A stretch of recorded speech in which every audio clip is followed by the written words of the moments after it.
आदाब, नमस्कार, अस्सलाम वालेकुम नाजरीन। पल पल न्यूज़ के न्यूज़ रूम से मैं हूं आपके साथ नदीम अकरम। जब भी मुस्लिम त्योहार करीब आने वाला होता है तो तमाम तरह की गाइडलाइंस मुसलमानों के ऊपर थोपी जाती है।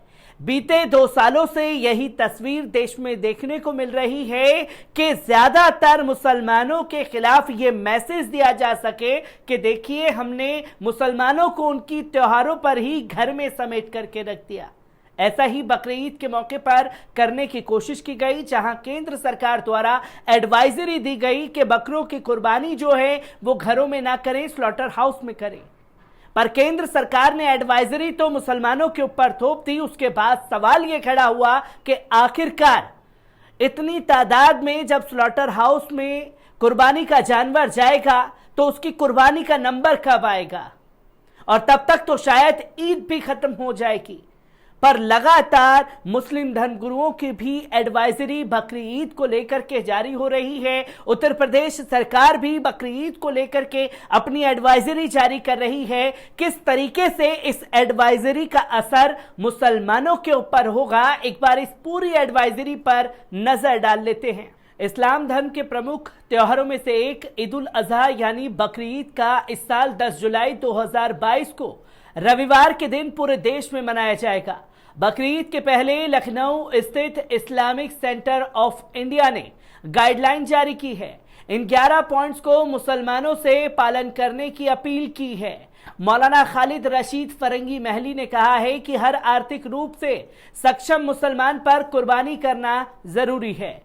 जहां पहली एडवाइजरी में कहा गया है कि ईद उल अजहा पर हर मुसलमान को कुर्बानी करना जरूरी है, तो वहीं दूसरी एडवाइजरी में बकरी ईद के 3 दिनों तक कुर्बानी करना कोई रस्म नहीं बल्कि खुदा पाक की पसंदीदा इबादत है। इन दिनों में कुर्बानी के बदले कोई दूसरा नेक अमल नहीं हो सकता। तीसरी, कानूनी दायरे में रहते हुए कुर्बानी करें। चौथी, हमेशा की तरह इस बार भी उन्हीं जानवरों की कुर्बानी दी जाए जिन पर कानूनी पाबंदी ना हो। तो वहीं 5वीं एडवाइजरी में कहा गया है कि कुर्बानी की जगह पर साफ सफाई का विशेष ध्यान रखा जाए। 6ठी में खुली और सार्वजनिक जगहों पर कुर्बानी के काम को अंजाम नहीं दिया जाए। 7वीं जगह पर जानवरों की गंदगी की सड़कों और गलियों में न डालें बल्कि नगर निगम के कूड़ेदान का प्रयोग करें। 8वीं में कहा गया है कि कुर्बानी के खून नालियों में नहीं बहाएं बल्कि कच्ची मिट्टी में दबा दें, जिससे पेड़ पौधे के लिए खाद बन जाए। 9वीं एडवाइजरी में कहा गया है कि गोश्त का तिहाई हिस्सा अच्छी तरह से पैक कर गरीबों और जरूरतमंदों को जरूर दिया जाए। 10वीं में कहा गया है कि कुर्बानी की फोटो और वीडियो नहीं बनाए जाएं और सोशल मीडिया पर भी नहीं डाला जाए। 11वीं में कहा गया है कि कुर्बानी वाले जानवर की खालों को फेंके न बल्कि मदरसों में दें। इस्लामिक कैलेंडर के मुताबिक साल में 2 बार ईद मनाई जाती है, एक ईद उल अजहा और दूसरी ईद उल फित्र। ईद उल फित्र जिसे मीठी ईद भी कहा जाता है, इसे रमजान का महीना खत्म करते हुए मनाया जाता है।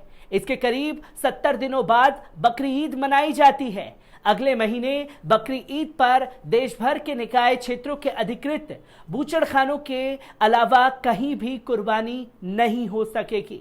बता दें कि इसे लेकर केंद्र सरकार ने भी अपनी एडवाइजरी जारी की थी। केंद्र सरकार द्वारा सभी राज्यों को जारी किए गई निर्देश में कहा गया था कि सभी राज्य ये सुनिश्चित करें कि बकरी ईद पर लोग सार्वजनिक रूप से पशुओं की कुर्बानी न दें।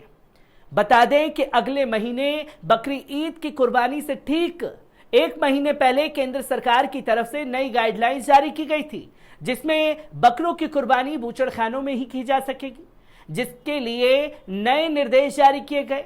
केंद्र सरकार द्वारा दिए गए निर्देश के अनुसार कुर्बानी अब ना तो घरों में हो सकेगी और ना ही खुले स्थान पर यानी कि सार्वजनिक रूप से बकरों की कुर्बानी अब नहीं दे सकते। केंद्र सरकार ने कहा था कि पिछले काफी समय से देखने में आ रहा है कि पशुओं को वाहनों में ठूस ठूस कर भरा जाता है।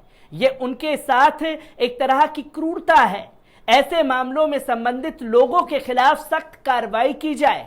केंद्र सरकार के जीव जंतु कल्याण बोर्ड ने सभी राज्यों को लिखा कि बकरी ईद पर ऊंट की कुर्बानी ना हो। ऊंट देश में भोजन के लिए प्रतिबंधित पशुओं की श्रेणी में शामिल है, लेकिन कई जगह ऊंटों की कुर्बानी दी जाती है।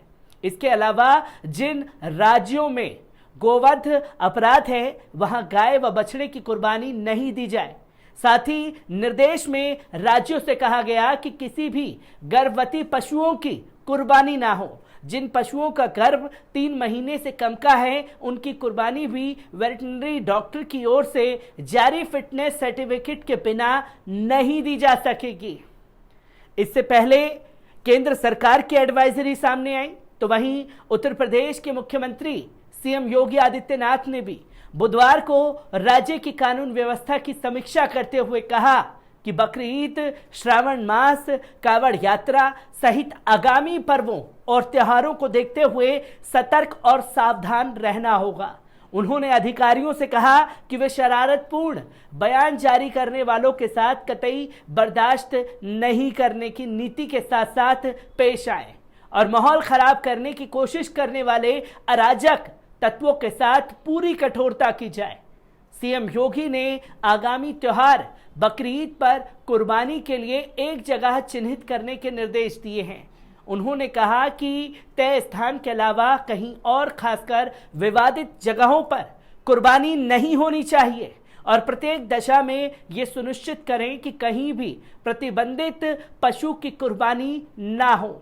तो वहीं उत्तर प्रदेश के मुख्यमंत्री सीएम योगी आदित्यनाथ ने बुधवार को अपने सरकारी आवास पर वीडियो कॉन्फ्रेंसिंग के माध्यम से सभी जोनल पुलिस महानिरीक्षकों, मंडल युक्ताओं और पुलिस कमिश्नरों के साथ बकरी ईद, नाग पंचमी, रक्षाबंधन, श्रावण मास, कावड़ यात्रा आदि के दृष्टिगत कानून व्यवस्था के संबंध में समीक्षा की। एक सरकारी बयान के मुताबिक उन्होंने अधिकारियों से बकरीद, श्रावण, कावड़ यात्रा, आगामी पर्वों और त्योहारों के लिए पूरी तरीके से मुस्तैद रहने के लिए कहा और व्यवस्थाओं की जानकारी ली।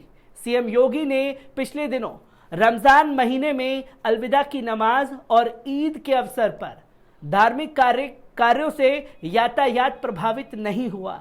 कई जिलों में जगह का अभाव होने पर बेहतर समन्वय के साथ पालियों में नमाज अदा हुई। इस प्रयास की पूरे देश में सराहना हुई। इस बार बकरीद के मौके पर हमें यही व्यवस्था लागू करनी होगी। पीस कमेटी की बैठक कर लें, मीडिया का सहयोग लें ताकि शांति और सौहार्द का माहौल बना रहे। उन्होंने अधिकारियों से कहा कि वे शरारतपूर्ण बयान जारी करने वालों के साथ सख्ती से निपटें।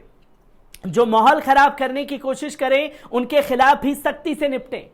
ये बयान मुख्यमंत्री सीएम योगी आदित्यनाथ जी ने अपने तमाम आला अधिकारियों से बातचीत के दौरान में कहे हैं।